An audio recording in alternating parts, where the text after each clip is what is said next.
जो लोग सफलता पाना चाहते हैं उन्हें अंतिम पल तक हिम्मत नहीं हारना चाहिए। जिस पल हम हार मान लेते हैं उसी समय हम असफल हो जाते हैं। ये बात एक लोक कथा से समझ सकते हैं। कथा के अनुसार पुराने समय में एक राजा युद्ध में हार गया था। उसके सभी सैनिक मारे जा चुके थे। राजा किसी तरह अपनी जान बचाकर जंगल में भाग गया। सैनिक उसका पीछा कर रहे थे। वह बचने के लिए एक गुफा में छिप गया। सैनिक राजा को जंगल में खोजते खोजते उस गुफा तक पहुंच गए। गुफा के अंदर राजा को ढूंढा, लेकिन सैनिक उसे ढूंढ नहीं सके। बाहर आकर सैनिकों ने बड़े बड़े पत्थरों से गुफा बंद कर दी। गुफा बहुत गहरी थी। अंदर की ओर राजा छिपा हुआ था। वह काफी थक चुका था। भूख प्यास की वजह से बेहाल हो रहा था। उसके शरीर में ताकत भी नहीं बची थी।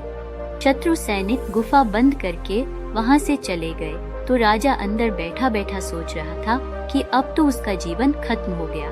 वह गुफा से कभी बाहर नहीं निकल पाएगा। राजा निराश हो चुका था। तभी उसे माँ की एक बात याद आई। उसकी माँ कहती थी कि कुछ तो कर, यूं ही मत मर। ये बात याद आते ही राजा में फिर से ऊर्जा आ गई। उसने सोचा कि कोशिश किए बिना हार नहीं मानना चाहिए। राजा गुफा के द्वार से पत्थरों को हटाने का काम शुरू कर दिया।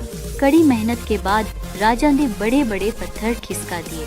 किसी तरह राजा ने बाहर निकलने की थोड़ी सी जगह बना ली थी। राजा गुफा से बाहर निकला और अपने मित्र राजा के पास पहुंच गया। मित्र राजाओं की मदद से उसने शत्रुओं को पराजित कर दिया और अपना राज्य वापस प्राप्त कर लिया। इस कथा की सीख यही है कि हमें सफलता मिलने तक हार नहीं मानना चाहिए। जिस पल हम हार मान लेते हैं उसी समय असफल हो जाते हैं।